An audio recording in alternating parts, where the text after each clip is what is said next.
So good morning. Let's go over a couple of announcements first. Okay, so this next assignment that's due on Sunday, it's worth a lot of points. Now, because each assignment has a different number of problems, and some of those problems are easy, and some of those problems are more lengthy, that's why there's a different number of points for each assignment. So I wanted to point out in advance that if some of the homework grades until now have been a little bit lower than you would have liked, this is going to be a good opportunity for you to raise the average, because this is a big assignment. Now, that's not necessarily to say that it's a complicated assignment, but each problem has multiple steps. It's not the sort of problem that you can just write one equation and then there's the answer in front of you. And so, these are hydrostatic force problems, and you'll remember that we've been doing these numbered steps just to sort of keep track of where to begin and where we finally end. And so these are multi-part problems worth some extra points. Today we're going to be talking about forces on curved surfaces. Last time we just focused on forces on flat plates, and so the curved surfaces is the next extension of that. Before we get into some key ideas from the homework, any questions related to the announcements? All right, well, just one other thing I'll announce is please feel free to stop by my office during office hours. I know it's a hike up to the 3rd floor of the main building, but I'm really happy to see you anytime you've got questions. And if you can't make it during my office hours, you're welcome to pass by and see if I'm available outside of my office hours, or even send me an email. I respond to student emails, including over the weekend, and so if there's some way I can help you, I'm anxious to do that. Let's look at this problem, problem 370. This is hydrostatic forces on a flat plate type of a problem. And the first thing you need to do is find the magnitude of the hydrostatic force on the gate. Now there's a pivot here, and where is the pivot, just by coincidence, located? It's at the centroid. This is a 4x4 gate, so that means the height of the gate is 4 meters, and then into the page is 4 meters. And so, conveniently for us, this pivot is located here, and what we know about the location of the hydrostatic force is it's always below the centroid. The center of pressure, which is where the hydrostatic force is located, is below that. So the first step is find the magnitude. And I think up to this point, you know that finding the magnitude is relatively straightforward. The force is the pressure at the centroid times the area, where the pressure at the centroid is just the depth from the water down to the centroid multiplied by the unit weight. So that's how you do the magnitude. Now the location of hydrostatic force, there's this formula which tells us YCP. And since the plate is vertically oriented, what do we know about Y bar? Y bar and delta H are the same, and so we can just substitute in the same depth that we found for this Y bar in the YCP formula. But this is one of those instances where instead of solving for YCP, it's maybe more convenient if you solve for YCP minus Y bar as just I divided by Y bar A.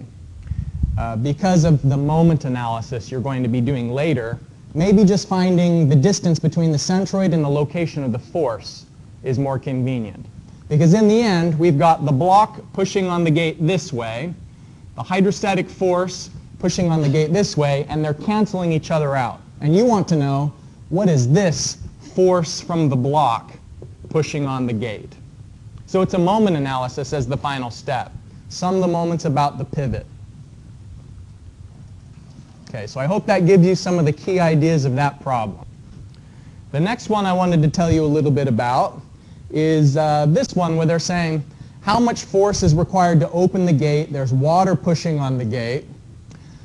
They don't tell us how tall the gate is. I think in the problem statement it says, oh yeah, here it is, 2 meter width. So it's 2 meters into the page, but they don't say how tall the gate is.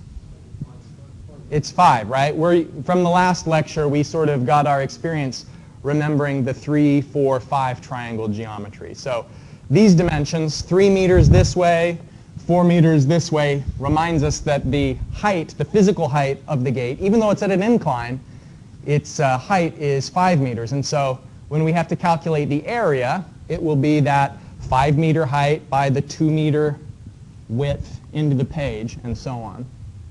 Okay, so height of the gate we've talked about. The hydrostatic force acting on the gate. Where is it located? At YCP, right? At the center of pressure. So by inspection, we can find out where the centroid is. just going to be in the middle, right? And then the YCP is always a little bit lower than the centroid. But I'm going to draw this direction of the arrow very deliberately.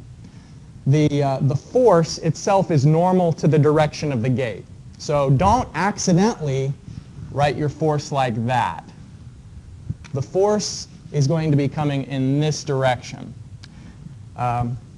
So there's the directionality of the force that I wanted to remind you about, and then also its location. You can just calculate with the YCP formula. It's y bar plus I divided by y bar A. But this is another case, I think, where it's going to be maybe more convenient if you move the y bar to this side and you have YCP minus y bar is I divided by y bar A, because then that would tell you this distance. And this is another moment analysis problem in the end, because you've got this P force going up, the hydrostatic force giving it the counterclockwise direction, and then the distances are going to be about this hinge. And so what distance would YCP give you? YCP would give you the distance from the water line down to where the force is located. And then you'd have to subtract off whatever this length is.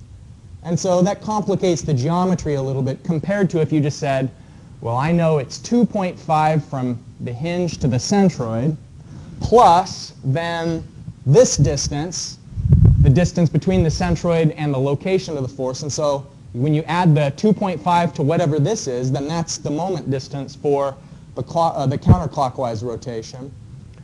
And so my tip for you is consider using this one instead of the full YCP, although you could do either. Why do you move the y bar back? Except for if you find YCP, it's measuring from here to where the force is located. And what I'm saying is maybe it's more convenient, instead of measuring all the way from the water surface to the force, maybe it's more convenient to measure this gap. You can try both ways, and I think that you'll eventually see my point. Yes? Good question. No. Since it's inclined, y bar and delta h are not the same for this one.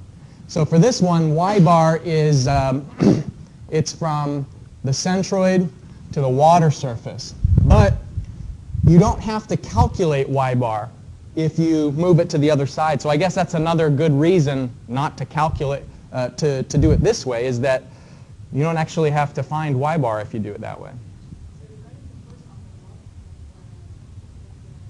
P? The hydrostatic force. We're talking about the other problem?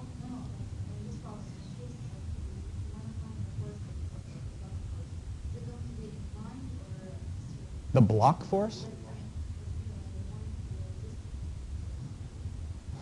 I'm afraid I don't understand your question.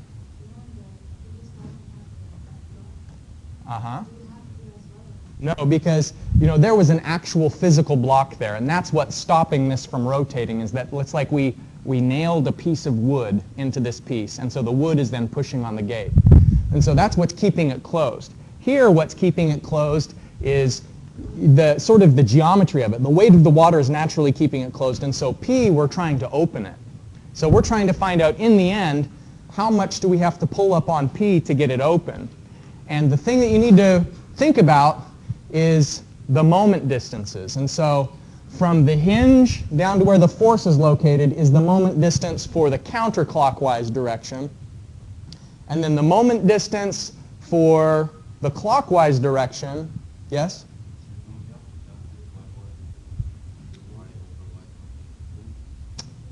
Oh, you've got a good point. Yeah, we're going to need y bar for here. That's right. Thanks for mentioning that. You do need to know y bar. Yep. Okay, so what will be the moment distance for P when we get to the moment analysis part? It's just going to be 3 meters, because look at the direction. P is straight up, and so it's just the distance from where the perpendicular distance from the hinge to where P is located. All right. So those are a couple of hints just to get your mind going on the homework. Let's talk about curved surfaces now. And in curved surfaces, what we sometimes have to think about is the projection of a shape, of a non-flat shape. And so the idea of a projection is, you've maybe seen something like this before, where people will shine a light, and then the way they have their hands configured makes it look like an animal or some sort of other object, because the light shining on it casts a shadow, and then the shadow you see is the projection of the three-dimensional shape. And in technical drawing, we do similar things, where sometimes by providing different views of an object, we break down a 3D object into two-dimensional drawings that sort of detail the shape of it. So keep this projection idea in mind, and what we'll see as we go through a couple of problems today is the projected shape of curved objects. So here's such a curved object. Think of this AB. It's a curved gate, and if I grab this piece of paper to show you what it looks like, it's a flat plate that's been curved like this. And so it has a depth into the page, but AB itself is curved. And when you encounter a curved object like this, you need to ask yourself some questions like, what is the shape? How deep is it from the water to where the curved surface begins? You need to look at where does the curved surface intersect straight ones. And then if it's, for example, a quarter circle, as is the case here, then what would be the radius of it? So how would you dimension the shape? So here, by the dimensions that are given of 2 meters at the top and 4 meters from the depth of the water to where the curve begins, that allows us to answer a lot of questions about this shape. So for example, just by looking at it, we can tell it's a quarter circle, AB. We can see that the depth from the water surface here to the edge, B, is 4 meters. And we'll need that when we break this piece and break the problem down into segments. We'll need to know all of the dimensions of the pieces above the plate. And that's why we're focusing so much on how to interpret the dimensions of this drawing. Up here at the top, the 2 meters from C to B also defines the radius of the curve, because you think about that 2 meters and it's rotating down, so CA is also 2 meters. So that tells us the radius of the quarter circle is 2 meters.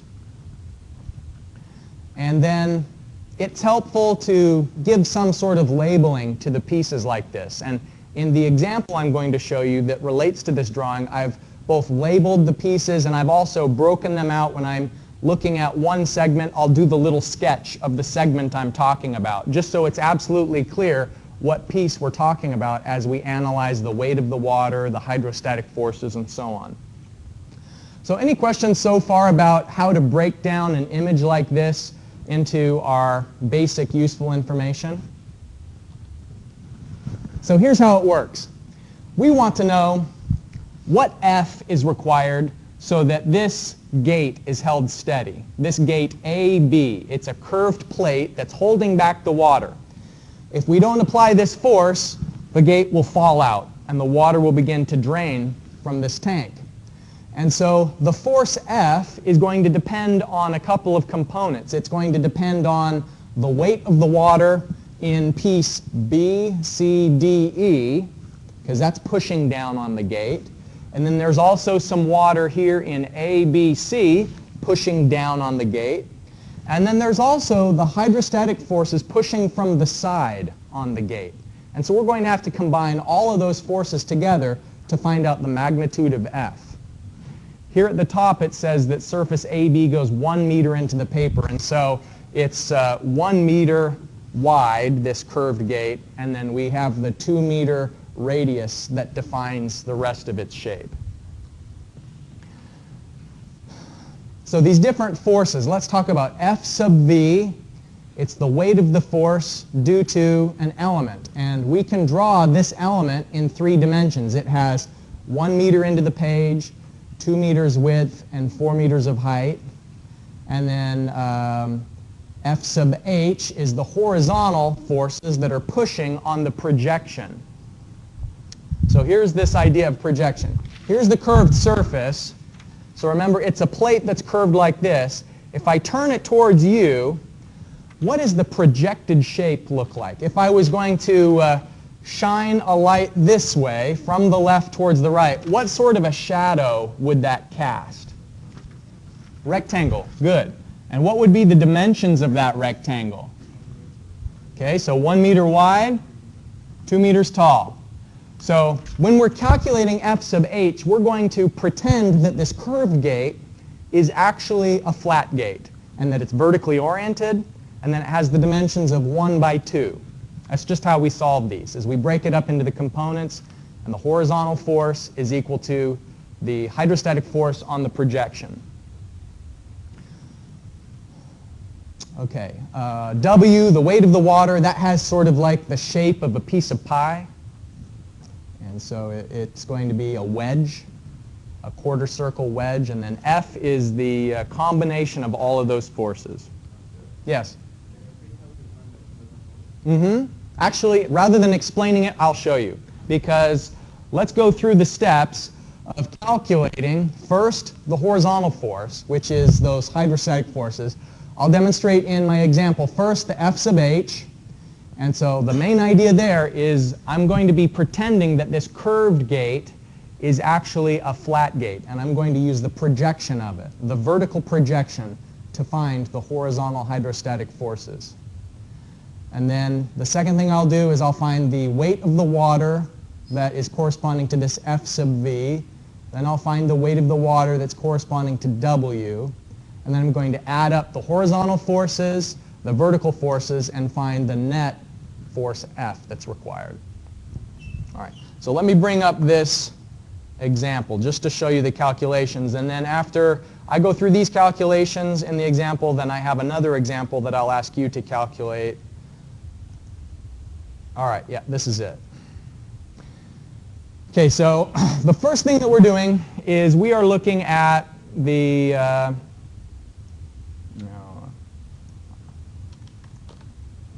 first thing we're doing is we're looking at the projection. And we already agreed the projection would be 1 meter wide, 2 meters tall. And so we want to know the depth of the centroid, delta H. If we switch back to the good drawing, we can see that the projection is going to be, let's just say it's here. Here's the projection, and it has 2 meters is the height. And so it's going to be here is the centroid at the center of that 2 meter gate. And so the depth of the centroid is 5 meters because here we've got 1 meter. Boy, all these markers are bad. And then it's 4 meters here. So the total delta H is 5 meters. Okay?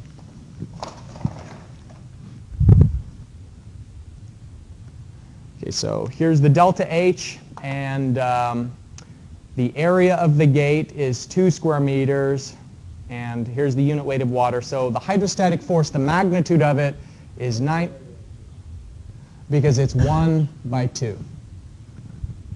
So we find the area of the projection, not the area of the actual gate.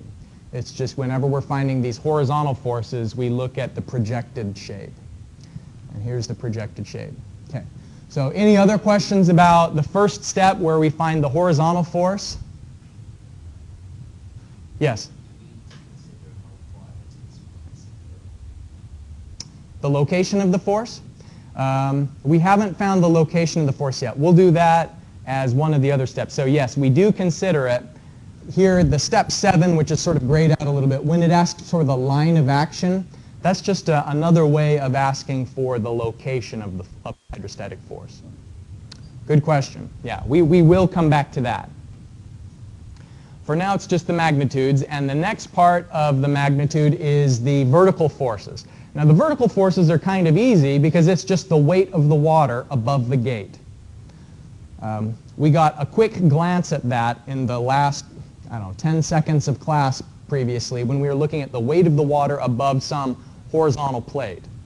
So here we want to find the weight of the water of element B, C, D, E. And so I'm breaking up the weight of the water above the gate into two pieces. And it's pretty obvious from the way these dashed lines are that the two pieces are up here, it's like a rectangular box, and then W is the weight of the water of that quarter circle wedge.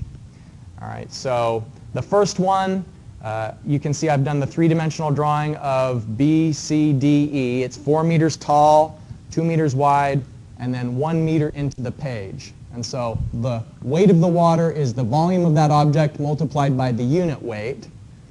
And so now we know the weight of the water acting downward.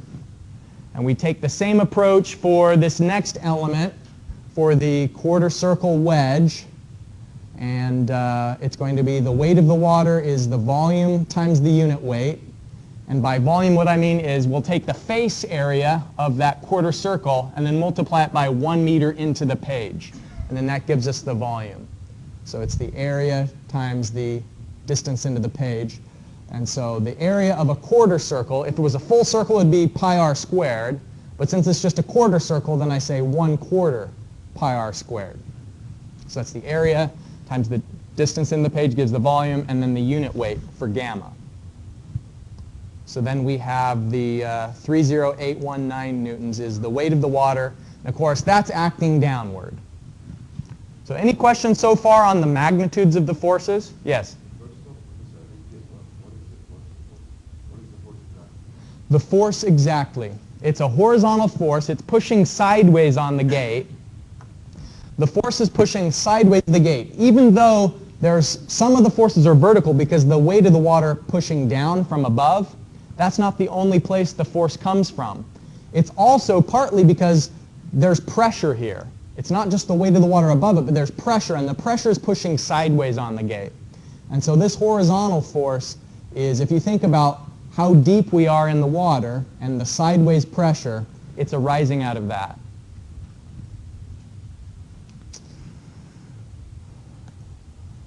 All right. So we've got the, let's find the sum of the horizontal component. There's just the one horizontal force. It was pushing to the right. And so to resist that force, you can see I've broken up the force over here. This force F can have a horizontal component and a vertical component. Overall, the question is asking, how big does F have to be? And so we're going to have to push on it to the left to resist F sub h, and we're going to have to push up on this curved surface to resist the vertical forces, which is all the weight of that water which is acting downward. So we're resisting those forces. And so we will push in the direction shown. It's the arrow that's drawn here. F sub x is to the left. And so I'm saying F sub x is equal to the magnitude of the horizontal force. So even though the horizontal force is to the right, the fact that I've given you a drawing with an arrow that's to the left means I don't have to put a negative sign on there because the directionality of that force is defined by the drawing. But the magnitude of it is just the same as the horizontal force which was acting to the right.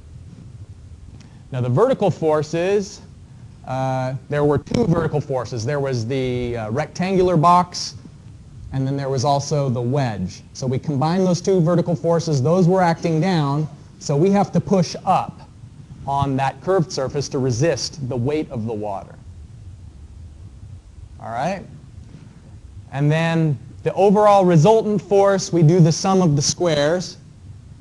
So we can find the 146 kilonewtons just by squaring the two components and then taking the square root of the sum.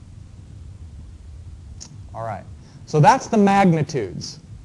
Any questions so far about the magnitudes? Yeah. No, not about the magnitude. Yeah. But for the vertical forces, what if we multiply volume by the unit weight, not the area? Good question. All right. So the answer there is if you look at the units. The reason why we said the weight of the water is volume times the unit weight. Volume has units of cubic meters, and unit weight has units of newtons per cubic meter. And so when you multiply those two together, then you're going to get newtons, which is what you need for the weight of something. If you just did area, which has units of meters squared, and you multiply that by unit weight, newtons per meter cubed, then what you'd end up with would be newtons per meter, which somehow gives us the idea that, you know, that's not the units for the weight of something. And so the volume, when we multiplied it by that 1 meter into the page, that is what took the surface area into a volume. All right, the next step that we want to go through is trying to find out where are those forces actually located. So we went through 1 through 6. Step 7, the line of action for F sub h. That means where is it located? And it's the same process that we had last time in class where we simply calculate the YCP. But it's the YCP that's pushing on this imaginary vertical projection of the inclined plate. Okay, so the line of action, basically you can interpret that as where F sub h is located. So here's the formula for it. We have y bar I divided by y bar a.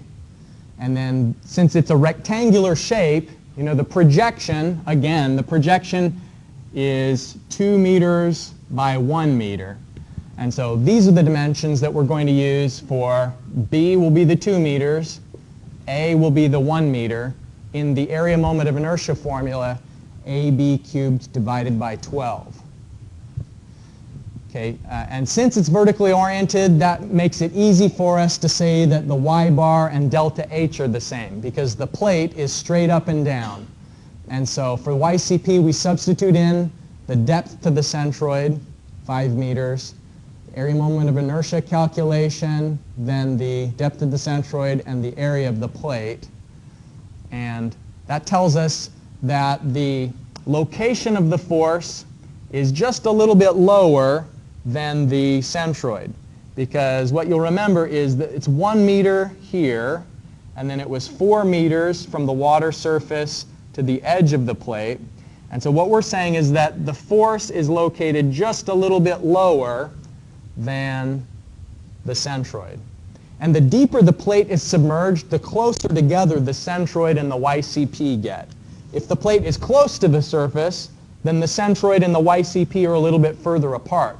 But here, it's almost exactly the same. 5.00667 means that there's a very small gap between where the force is located and the location of the centroid.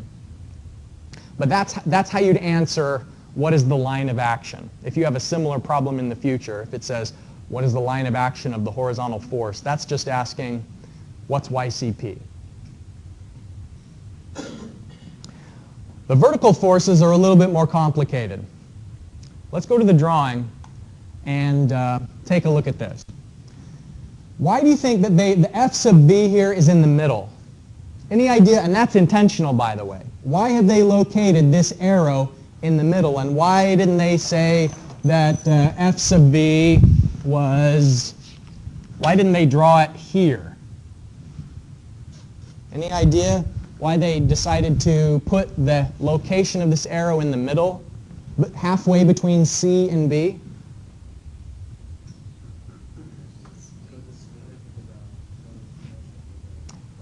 Yeah. If you think about the centroid of this, or where would it balance? You know, if you were trying to balance a rectangular shape, the balance point is in the middle, or the centroid of it is in the middle. And so if we say we're going to take the weight of this water and represent it with just one single force at a single location, that is where the force would be located.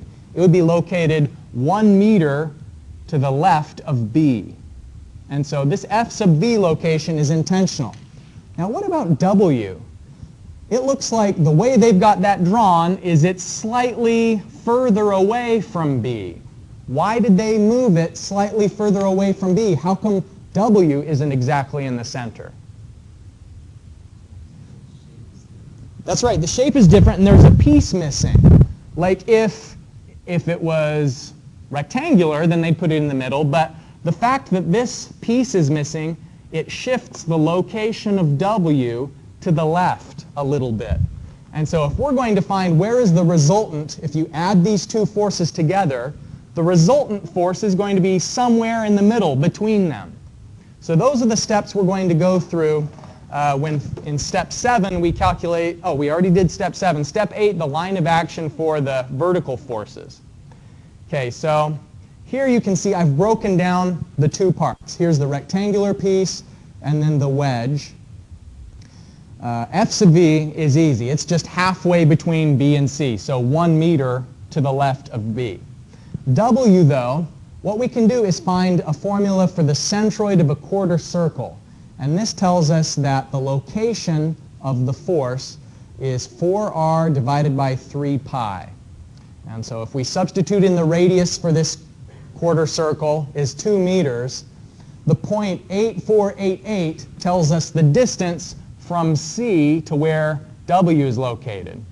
And so that sort of matches what we, through intuition, had the idea. Let me scroll down here because the drawing, it's this distance. It's point 8488 from the left to where it's located. And remember that it's 2 meters total, so it's to the left of the halfway point. No, this centroid, this formula is the horizontal distance from the, and actually, Why did you find it? because the forces themselves are vertical, and I want to know how far side to side the forces are located. All right. So we have to combine these two forces. The big one is at the middle. This smaller force is a little bit to the left of the middle, and we're going to come up with a weighted average for doing that. So this weighted average is saying we're going to consider how big the force is and its location. Those two things together. We're not just going to take the simple average of 1 meter and the point 8488, because the quarter circle shape, that doesn't have as much force acting downward, and so it shouldn't count for as much when we're finding the average location. And so the average location takes into account the location of the force and then also the magnitude of the force. So it turns out that the resultant is 0.957, and that distance is from C towards B. So from C towards B, it's not quite in the middle, it's 0.94 from the left towards the right. So if it asks the line of action for the vertical, the combined vertical force, then that's the procedure you can follow, is finding the weighted average of the location. All right. So it's a little more complicated when you've got a curved gate, but it's not the end of the world. I'd like you to take a look at this one. We want to find the force required to open the gate. So the water is pushing down from above, and it's also pushing to the right from the side because there's vertical forces and horizontal forces. For the horizontal force, you need to think about the projection of that shape. And this is another one of those gates that started out as a flat plate and then it was bent. It was bent into a quarter circle, but it has a depth into the page. It says here that it's 4 meters wide and then the radius of curvature is 3 meters. Okay, so you can go through the same steps as here. Find the horizontal force, find the vertical force, find the weight of the water that's above the gate, the weight of the water that's in the piece above that, and so on. I'll be circulating around with the solution, but the location of the vertical forces is a little bit complicated, so I won't have you spin your wheels too much on that one. I'll jump into the solution once you find the horizontal force magnitude and the vertical force magnitudes.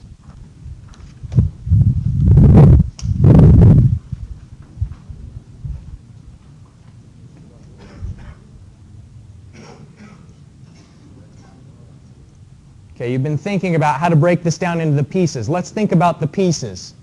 Okay, I'm saying think about A, which is all of the water above the hinge, and then B, well, you have to break up B into two parts. C is the weight of the water that's above the gate, and D is the area, or volume, underneath the gate. Okay? So the horizontal forces are sideways, but this is showing where the vertical forces are and like what the different components are. So there's a weight of the water above the gate, and then there's this weight of the water, this shape that I'm calling C in the drawing. So find the vertical forces and the horizontal forces, and then we'll take a look at the solution.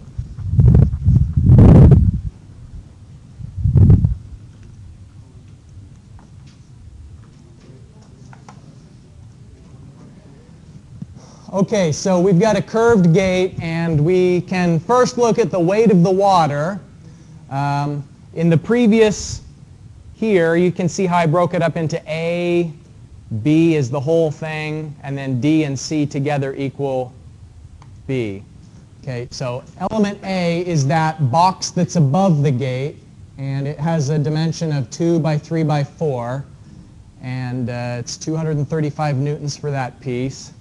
Now, element C, the weight of the water that's above that curved surface, it has this shape right here, and I found the overall B was everything, and then subtracted out the quarter circle, which was D. So C, this leftover part, is B minus D. And so the volume of that shape is the 7.7 cubic meters, and then to find the horizontal, the vertical force, I multiplied that by the unit weight. So the location of the vertical force, it's kind of a train wreck, finding the average of it. And I don't want to waste too much time on this because I'd like to give you one more homework hint. But if you want to know the location of it, you say you know the location of the overall rectangle is going to be in the middle of the rectangle. So this, on the left side of the equation, is element B, and we're following the same approach of saying that element B is the sum of the two components, the small leftover wedge and then the quarter circle, which is on the right. And so the quarter circle that's on the right is shown here. The formula 4r divided by 3 pi is the centroid formula for a quarter circle, and so if you go through the steps, basically it turns out that the XCP, the distance from the average distance from the edge to the location of the force for that piece is 2.33 meters. So I don't think that you'll encounter something this complex, the location of the force, in the homework, but there it is. The horizontal force, you treat it like a projection, and the projection of that curved gate is 4 meters wide and 3 meters tall, where 4 meters was defined as the width of the gate in the problem statement and 3 meters is the radius of it. And so if you find the area moment of inertia for that shape, it's 9 meters to the fourth. The magnitude of the force is the pressure at the centroid multiplied by the area. And so you can get the magnitude is 412 newtons, and then the location, you go through the process of calculating the YCP. All right, so that maybe is a start to understanding curved surfaces. Now let me give you a couple of important tips for how to do the homework. Sometimes you'll have the weight of the water to find the force pushing up, is the force that's required to resist the pressure acting over this curved shape at the bottom is just equal to the weight of the water above it. But consider, what if you had a gate like this and the pressure is pushing up? So in a case like this, the magnitude of the force that you'd have to push down to resist these distributed pressure forces, the force that's required downward is equal to the weight of the water that would be there if the gate wasn't in place. So you'd have to find the volume of the shape above it. And that idea is applied in this homework problem where you've got a hemisphere. Hemisphere means half of a sphere. Now you can find from lots of locations the formula for a volume of a sphere. The volume of this part is half the volume of a sphere. There's horizontal forces and there's vertical forces.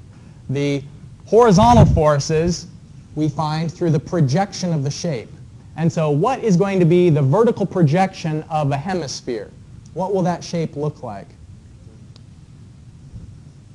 Circle. It's a circle. Think about it. If you look at a hemisphere like a globe, if I had a globe of the Earth, if you look at it, it just looks like a circle.